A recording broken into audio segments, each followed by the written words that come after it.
ನಮಸ್ತೆ ವೀಕ್ಷಕರೇ, ನೀವು ನೋಡ್ತಾ ಇದ್ದೀರಾ ಸೌತ್ ಟಾಕೀಸ್. ಬಲರಾಮನ ದಿನಗಳು ಸಿನಿಮಾದ ನಿರ್ಮಾಪಕಿ ಅನ್ನದಾತರು ಪದ್ಮಾವತಿ ಮೇಡಮ್ ಅವರು ನಮ್ಮೊಟ್ಟಿಗೆ ಇದ್ದಾರೆ. ಬನ್ನಿ ಈ ಸಿನಿಮಾದ ಕುರಿತಾಗಿ ಒಂದಷ್ಟು ಮಾತುಕತೆ ಆಡೋಣ. ಮೇಡಮ್, ಮೊದಲಿಗೆ ನಮಸ್ಕಾರ. ನಮಸ್ಕಾರ. ಹೇಗಿದ್ದೀರಾ? ಸೂಪರ್. ತಮಗೆ ಮಕರ ಸಂಕ್ರಾಂತಿಯ ಹಾರ್ದಿಕ ಶುಭಾಶಯಗಳು.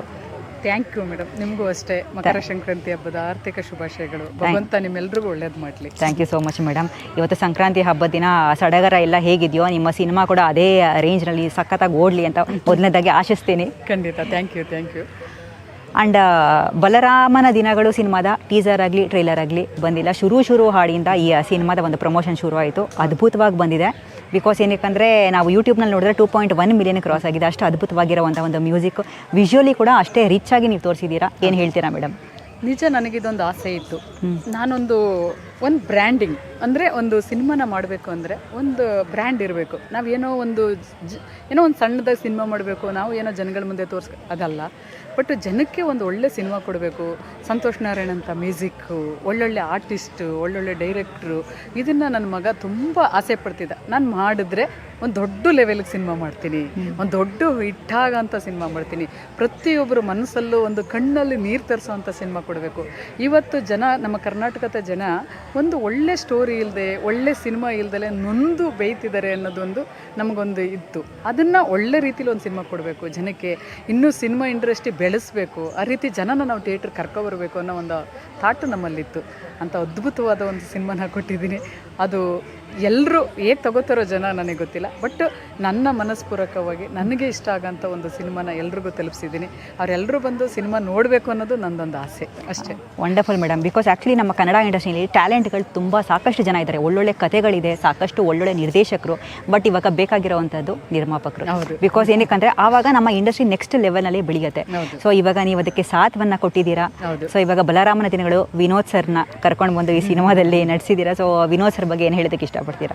ನಾವು ತುಂಬ ವರ್ಷಗಳ ಹಿಂದೆ ಅವರ ಫ್ರೆಂಡ್ಶಿಪ್ಪು ನಮ್ಮದು ಅವ್ರದ್ದು ತುಂಬ ವರ್ಷಗಳಿಂದ ಇತ್ತು. ಒಂದು ಬಾಂಡಿಂಗ್ ಅಂತ ಹೇಳಿದ್ರೆ ನಾವೊಂದು ಫ್ಯಾಮಿಲಿ ಥರ ಅಟ್ಯಾಚ್ಮೆಂಟಲ್ಲಿ ಇದ್ವಿ.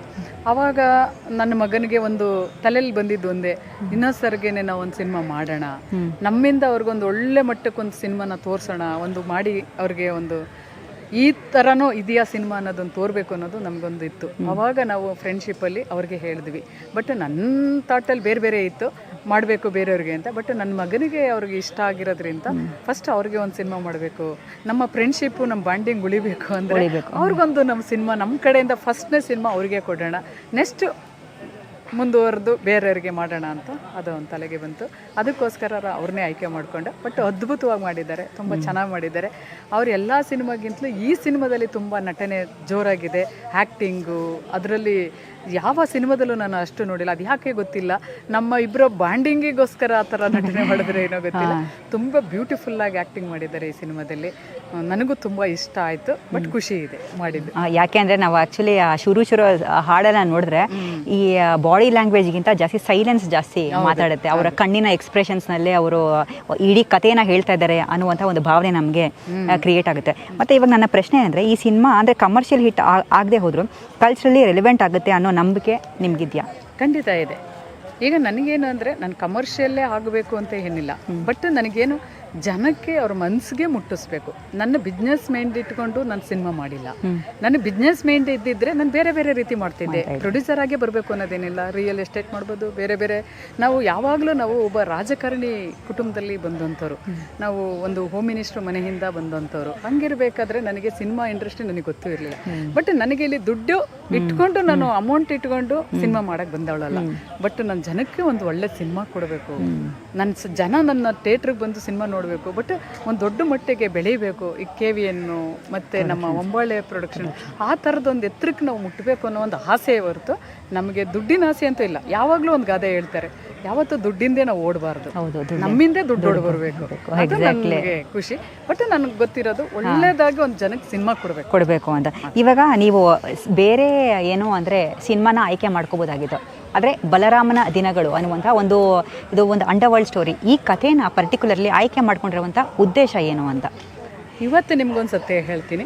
ಇಷ್ಟು ಜನಕ್ಕೆ ನಾನು ಯಾವಾಗಲೂ ಯಾರಿಗೂ ಕೂಡ ಹೇಳಿಲ್ಲ. ಬಲರಾಮ ನನ್ನವರು. ಪ್ರೊಡ್ಯೂಸರ್. ನಾನು ಇದೇ ಫಸ್ಟ್ ಟೈಮ್ ನಿಮ್ಗೆ ಹೇಳ್ತಾ ಇರೋದು. ಒಬ್ಬ ಪ್ರೊಡ್ಯೂಸರ್, ಒಬ್ಬ ಬಲರಾಮ, ಇಬ್ಬರು ಒಂದೇ ಊರಾಗಿರೋದ್ರಿಂದ ನಾನು ಅವರ ಕತೆ, ಅವರ ಜೀವನ, ಅವರ ಎಲ್ಲವನ್ನು ನಾನು ನೋಡಿ, ನಾನು ಚಿಕ್ಕವಳಿದ್ದರೂ ಕೂಡ ಅವ್ರ ಜೊತೆನೇ ಬೆಳೆದಂಥವಳು, ಅವ್ರ ಜೊತೆಲಿ ನೋಡ್ದಂಥವಳು. ಅದಕ್ಕೋಸ್ಕರ ಈ ಸಿನಿಮಾ ನಾನೇ ಮಾಡಬೇಕು.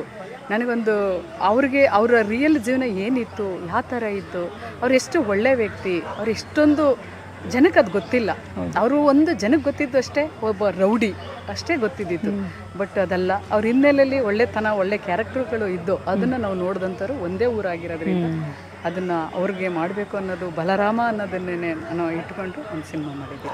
ನೀವು ಹೇಳ್ದಂಗೆ ಈ ಬಲರಾಮನ ದಿನಗಳು ಅಂತ ನಮಗೆ ಈ ಟೈಟಲ್ ಕೇಳಿದ ತಕ್ಷಣ ನಮಗೆ ಎಲ್ಲೋ ಒಂದು ಕಡೆ ಬಲರಾಮ ಅಂದ ತಕ್ಷಣ ನೆನಪು ಅಥವಾ ಕಾಲಘಟ್ಟ ಅನ್ನುವಂಥದ್ದು ನಮ್ಮ ಮನಸ್ಸಿನಲ್ಲಿ ಬರುತ್ತೆ ಇವಾಗ ಸಾಮಾನ್ಯವಾಗಿ. ಸೊ ನಿಮಗೆ ಮೇಡಮ್ ಪರ್ಸ್ನಲಿ ಬಲರಾಮನ ಅಂದರೆ ಅವರ ಜೀವನದಲ್ಲಿ ಯಾವ ಹಂತ ನಿಮಗೆ ತುಂಬ ಕಾಡ್ತು ಅನ್ನೋದು?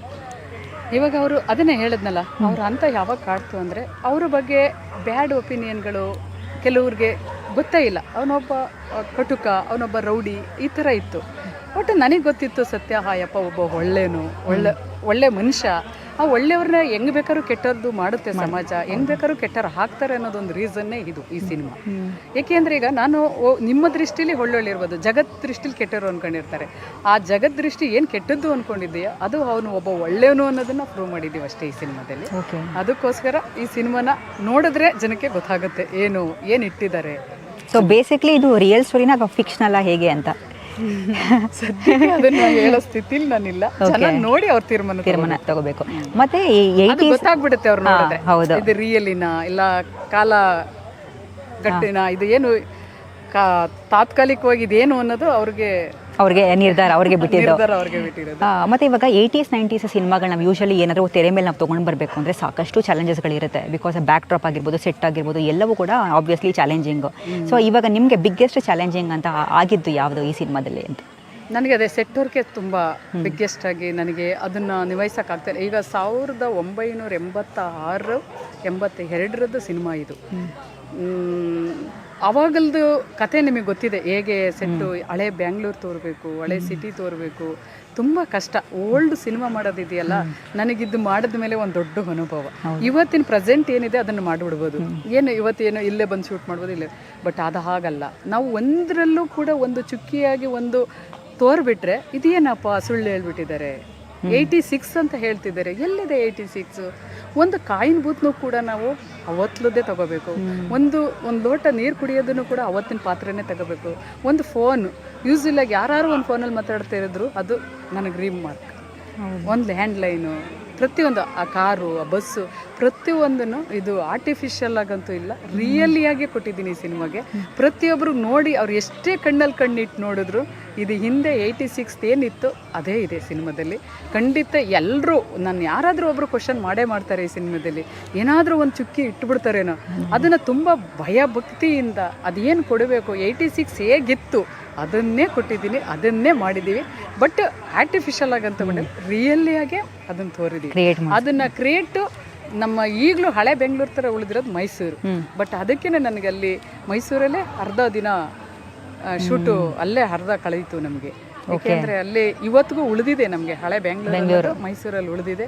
ಆ ಮನೆಗಳು, ಆ ರೋಡು, ಆ ಮರ ಗಿಡಗಳು, ಆ ಬಸ್ ಸ್ಟ್ಯಾಂಡು ಅವೆಲ್ಲ ಉಳಿದಿದೆ. ಬಟ್ ಅಲ್ಲೇ ನನಗೆ 1.5 ತಿಂಗಳು ಕಾಲ ಶೂಟಿಂಗ್ ಅಲ್ಲೇ ತಗೋತು. ಹ್ಯಾಟ್ಸ್ ಆಫ್ ಮೇಡಮ್ ನಿಮಗೆ. ಬಿಕಾಸ್ ಏನಕ್ಕಂದ್ರೆ ಇವೆಲ್ಲ ನಾವು ನೋಡ್ತಿದ್ರೆ ಬಿಹೈಂಡ್ ದಿ ಸೀನ್ಸ್ ಸಾಮಾನ್ಯವಾಗಿ ಸಾಕಷ್ಟು ಜನರಿಗೆ ಗೊತ್ತಿರೋದಿಲ್ಲ.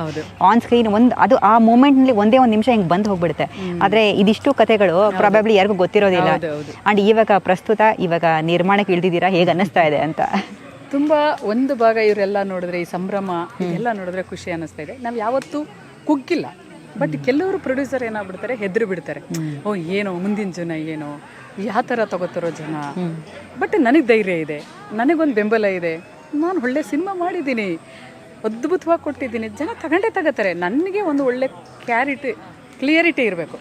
ಏನು ನಾನೊಂದು ಒಳ್ಳೆ ಸಿನಿಮಾ ಕೊಟ್ಟಿದ್ದೀನ, ಜನ ತಗೋತಾರ ಇಲ್ವ ಅನ್ನೋದು ನನಗೆ ಕ್ಲಿಯರ್ ಇದ್ದರೆ ಬಟ್ ನಾನು ಯಾವತ್ತೂ ಗೆಲ್ತೀನಿ. ಬಟ್ ನನಗೆ ಕ್ಲಿಯರಿಟಿ ಇಲ್ಲ, ನಾನು ಚೆನ್ನಾಗಿ ಕೊಟ್ಟಿಲ್ಲ ಅನ್ನೋ ನನ್ನ ಮನಸ್ತಾಪದಲ್ಲೇ ಒಂದು ತಳಮಳ ಅನ್ನೋದಿದ್ದಾಗ ಅದು ನನಗೆ ಡೌಟು ಭಯ ಅನ್ನೋದಿರುತ್ತೆ. ಪ್ರತಿಯೊಬ್ಬ ಪ್ರೊಡ್ಯೂಸರ್ಗೆ ನಾನು ಹೇಳೋದಿಷ್ಟೇ, ನೀವು ಕ್ವಾಂಟಿಟಿ ಕ್ವಾಲಿಟಿ ಮಾಡಿ, ಎದುರುಬೇಡಿ, ಯಾವತ್ತೂ ಎದುರುಬೇಡಿ. ನಿಮ್ಮ ಸಿನಿಮಾ ನಿಮ್ಮ ಕೈಲಿ ನಿಮ್ಮ ಭರವಸೆನಾಗಿ ಇಟ್ಕೊಳ್ಳಿ, ಚೆನ್ನಾಗಿ ಗೆದ್ದೇ ಗೆಲ್ಲುತ್ತೆ 100%. ನನಗಂತೂ ಯಾವತ್ತೂ ಭಯ ಇಲ್ಲ. ನನ್ನ ಸಿನಿಮಾ ಹೇಗಿದೆಯೋ, ಹೆಂಗೆ ತಗೋತಾರೋ, ಯಾವ ಥರ ಹೋಗ್ಬಿಡುತ್ತೋ, ಖಂಡಿತ ಇಲ್ಲ. ನನಗೆ ಖುಷಿ ಇದೆ, ನಾನು ನೋಡಿದ್ದೀನಿ ಸಿನಿಮಾ ನನಗಿಷ್ಟ ಆಗಿದೆ ಅಂದಮೇಲೆ ನನ್ನ ಜನಕ್ಕೂ ಇಷ್ಟ ಆಗುತ್ತೆ, ನನ್ನ ಕರ್ನಾಟಕ ಜನತೆಗೂ ಇಷ್ಟಪಡ್ತಾರೆ, ಖಂಡಿತ ಪಡಲೇಬೇಕು. ಆ ಥರ ಸಿನಿಮಾ ನಾವು ಕೊಟ್ಟರೆ ಅವ್ರು ಖಂಡಿತ ಇಷ್ಟಪಡ್ತಾರೆ. ನಾನು ಏನೋ ದುಡ್ಡಿತ್ತು ಮಾಡಿಬಿಟ್ಟೆ, ಏನೋ ಒಂಥರ ಸಿನಿಮಾ ಕೊಟ್ಬಿಟ್ಟೆ, ಅದು ಹೆಂಗೆ ತಗೋತಾರೆ? ಹೌದು. ಪಾಪ ಇವತ್ತು ಒಬ್ಬ ಬಡವರು ಕೂಡ ಒಂದು ಕಮ್ಮಿಲಿ ಸಿನಿಮಾ ನೋಡ್ತೀನಿ ಅಂದರೆ ಒಂದು 500 ರೂಪಾಯಿ 300 ರೂಪಾಯಿ ಬೇಕೇ, ಮಿನಿಮಮ್ ಮ್ಯಾಕ್ಸಿಮಮ್ 500 ರೂಪಾಯಿ ಬೇಕು. ಸ್ನ್ಯಾಕ್ ಅದು ಇದು ತಿಂತೀನಿ, ಸ್ನ್ಯಾಕ್ಸ್ ಅದು ಇದು. ಅದಕ್ಕೆ ಅವ್ರಿಗೆ ಎಷ್ಟು ಕಷ್ಟಪಟ್ಟು ಹೋಗಿ 500 ರೂಪಾಯಿ ಖರ್ಚು ಮಾಡಿ ಒಂದು ಸಿನಿಮಾ ನೋಡೋಕೆ ಹೋಗ್ತಾರೋ, ಅದಕ್ಕೆ ನಾವು ಯಾವ ರೀತಿ ಸಿನಿಮಾ ಕೊಡಬೇಕು? ಏನೋ ಒಂದು ಮಾಡಿಬಿಟ್ಟೆ ಏನೋದು, ಪಾಪ ಅವ್ರಿಗೆ ಒಂಥರ ಬೇಜಾರು. ಇಂಥದ್ದೊಂದು ಸಿನಿಮಾನಕ್ಕೆ ನಾನು 500 ರೂಪಾಯಿ ಖರ್ಚು ಮಾಡಿ ಬಂದು ನಾನು ನೋಡಲಿಕ್ಕೆ, ಅದು ಯಾವತ್ತೂ ನಮ್ಮ ಕನ್ನಡಿಗರಿಗೆ ಬೇಜಾರಾಗಬಾರ್ದು. ಹೌದು. ಬಟ್ ಒಂದು ಒಳ್ಳೆ ಸಿನಿಮಾ ಕೊಟ್ಟರೆ ಖಂಡಿತ ನಮ್ಮ ಕನ್ನಡಿಗರು ಬಂದು ನೋಡ್ತಾರೆ, ಬೆಂಬಲ ಕೊಟ್ಟೇ ಕೊಡ್ತಾರೆ. ಯಾಕೆಂದರೆ ಇಂಥವ್ರು ಬೆಳೀಬೇಕು, ಇಂತಿಂಥ ಒಳ್ಳೆ ಸಿನಿಮಾ ನಮಗೆ ಕೊಡ್ತಾರೆ, ಇವ್ರಿಗೆ ಆಶೀರ್ವಾದ ಮಾಡಬೇಕಂತ ಖಂಡಿತ ಮಾಡ್ತಾರೆ. ಅದೊಂದು ನಂಬಿಕೆ ನನಗೆ ತುಂಬ ಇದೆ. ಆಬ್ವಿಯಸ್ಲಿ ಒಳ್ಳೆ ಸಿನಿಮಾ ಕೊಟ್ಟಿದ್ದೀರಾ, ಬಿಕಾಸ್ ಏನಕ್ಕೆ ವಿಜುವಲ್ಸ್ ನೋಡಿದ್ರೆ ನಮಗೆ ಗೊತ್ತಾಗುತ್ತೆ ಆ ರೀತಿ ಡೆಫಿನೆಟ್ಲಿ ಈ ಸಿನಿಮಾ ಗೆದ್ದೇ ಗೆಲ್ಲುತ್ತೆ, ಬ್ಲಾಕ್ ಬಸ್ಟರ್ ಆಗುತ್ತೆ ಅಂತ. Thank you so much madam. ಮತ್ತಷ್ಟು ಒಳ್ಳೊಳ್ಳೆ ಸಿನಿಮಾಗಳು ನಿಮ್ಮ ಕಡೆಯಿಂದ ಬರ್ತಾ ಇರಲಿ ನಮ್ಮ ಇಂಡಸ್ಟ್ರಿಗೆ ಅನ್ನೋದು ನಮ್ಮ ಆಶಯ. ಖಂಡಿತ ಮೇಡಮ್. ಸೊ ನೋಡಿದ್ರಲ್ಲ ವೀಕ್ಷಕರೇ, ಇದಾಗಿತ್ತು ಬಲರಾಮನ ದಿನಗಳು ಸಿನಿಮಾದ ನಿರ್ಮಾಪಕಿಯಾದಂತಹ ಪದ್ಮಾವತಿ ಮೇಡಮ್ ಅವರ ಮಾತುಗಳಾಗಿತ್ತು. ಮತ್ತಷ್ಟು ಕಂಟೆಂಟ್ಗಳಿಗೆ ನೋಡ್ತಾ ಇರಿ ಸೌತ್ ಟಾಕೀಸ್.